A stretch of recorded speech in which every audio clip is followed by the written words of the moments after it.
My friends, welcome. So in this video, we will be looking at this answer, and this is the answer booklet of Kanish Kataria, who has secured the first rank. And what else I can say? Okay, I'll tell you something. You have to just pause the video now and just try to brainstorm the question here. Just try to divide the questions as we do all the time in all of our videos, right? So there is a question here. Okay, let me read it. Okay, I'll start the video now without like taking your much time. Where there is a right, there is a remedy. You might have heard this proverb, where there is a will, there is a way. जहाँ चाह है वहाँ राह है. So you can relate to that point here, that quote here. Where there is a right, मतलब जहाँ हक है, मतलब right है, उसी को कहेंगे हक, right? मतलब जहाँ अधिकार है वहाँ पर रेमेडी भी है, वहाँ पे उपाय भी है. ये मतलब है जहाँ अधिकार है, यहाँ जहाँ हक है, वहाँ क्या है, उपाय भी है, वहाँ पे सोल्यूशन भी है. That is the meaning of this kind of word here, this sentence here. Where there is a right, there is a remedy. Where there is a will, there is a way. ऐसा कहते हैं हम, तो उसी को question frame किया गया इस तरीके से. फिर in this context, discuss the nature and significance of writs in India with adequate example.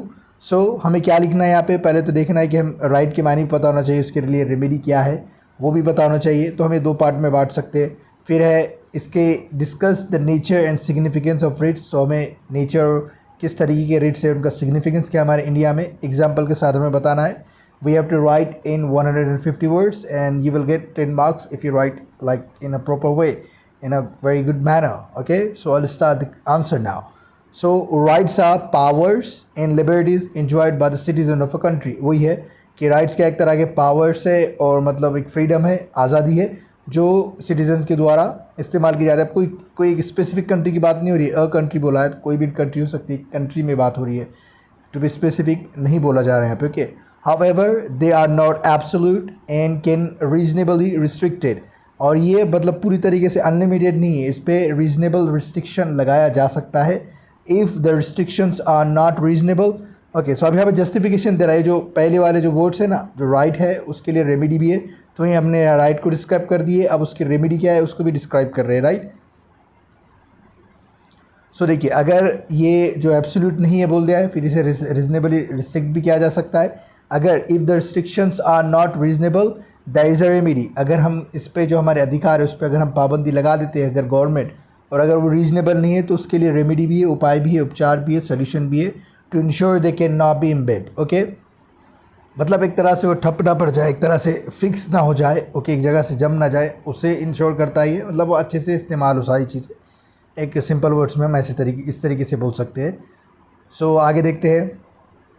So India has fundamental rights in part 3 of the constitution. ये वाली बात है, आपको पता है सब क्या बोला जा रहा है कि फंडामेंटल पार्ट्स किस में, फंडामेंटल राइट्स किस में, पार्ट 3 में कॉन्स्टिट्यूशन के हमारे. In it under article 32 is the right to constitutional remedies.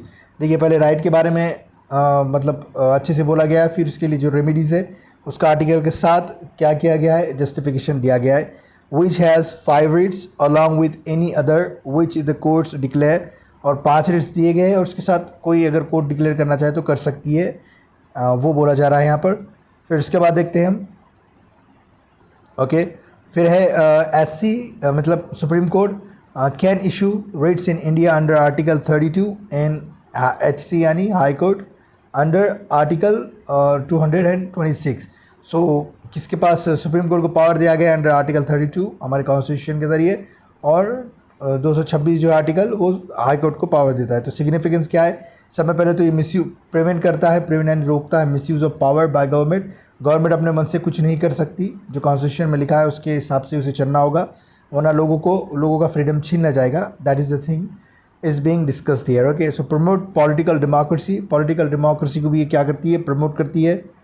मतलब क्या है पॉलिटिकल डेमोक्रेसी का? ये एक तरह का मतलब ऐसा फॉर्म है जहाँ पे गवर्नमेंट मतलब अल्टीमेट पावर हमारे पीपल में होता है, लोगों में होता है.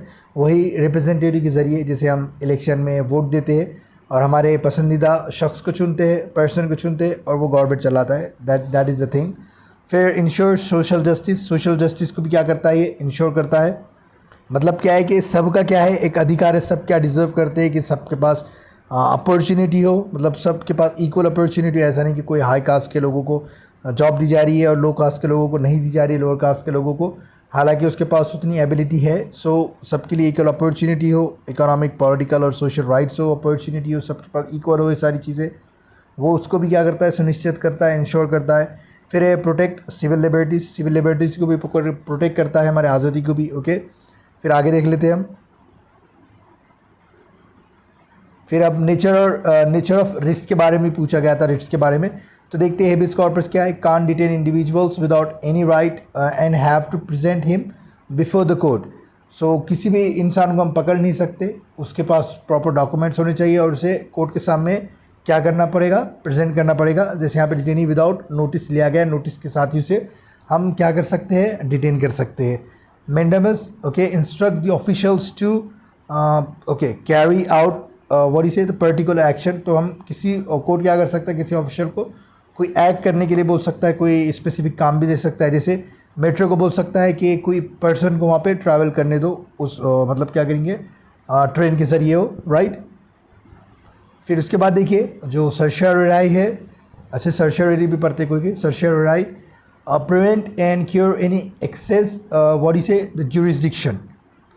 मतलब क्या है कि एक्सेस ज्यूरिसडिक्शन, जैसे कोई एक लोअर कोर्ट ने क्या किया, कोई जो कोई पर्सन अक्यूज़ है उसके खिलाफ़ कोई कन्विक्टेड ठहरा दिया, मतलब उसे मुजरिम करार दिया। तो अगर उसे लगता है कि नहीं मैं मुजरिम नहीं हूँ, तो वो अपील कर सकता है हाई कोर्ट में या फिर सुप्रीम कोर्ट में। तो इस तरीके से एक्सेस ज्यूरिसडिक्शन को भी प्रिवेंट करता है। ओके, तो उसे हम सर्शियरी कहेंगे। प्रोहिबिशन है prevent a lower court to exercise jurisdiction outside its power.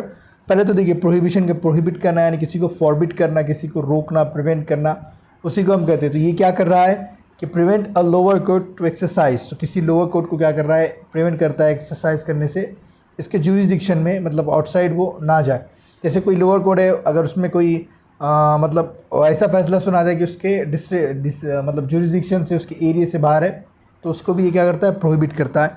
को वारंट तो क्या है, demanding the proof of authority of any official. समझे कोई क्या कहेंगे ऑफिसर है, तो कोर्ट क्या कर सकता है, उसे कोई प्रूफ मतलब मांग सकता है कि आपने अथॉरिटी ज्वाइन, मतलब आप ऑफिशियल है तो बताइए कि आप मतलब आपके पास क्या डॉक्यूमेंट्स है, क्या प्रूफ है, something like that can happen here. Okay, so वही बात हो रही है। जैसे हम कोई कस्टम कमिश्नर ले लीजिए एग्जांपल के तौर पे, तो कोर्ट उससे क्या कर सकता है, कोई क्या कहेंगे डॉक्यूमेंट्स वगैरह की मांग कर सकता है, उसे बताना पड़ेगा। So that is the thing about this.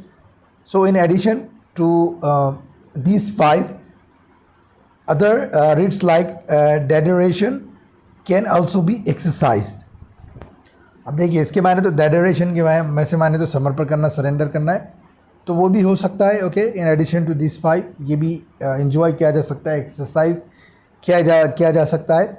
So okay, so this was the video and okay this is it. And if you have enjoyed, if you have learned something new, if you got to know any kind of points or the new points or idea or strategy or anything from this answer, so you just have to let me know in the comment section, and you can share this thing with this video with your friends, and let me know as well, like are you getting something kind of new stuff from my videos. It will definitely what do you say, inspire me or motivate me to make more videos like this. And yeah, thanks for watching this video.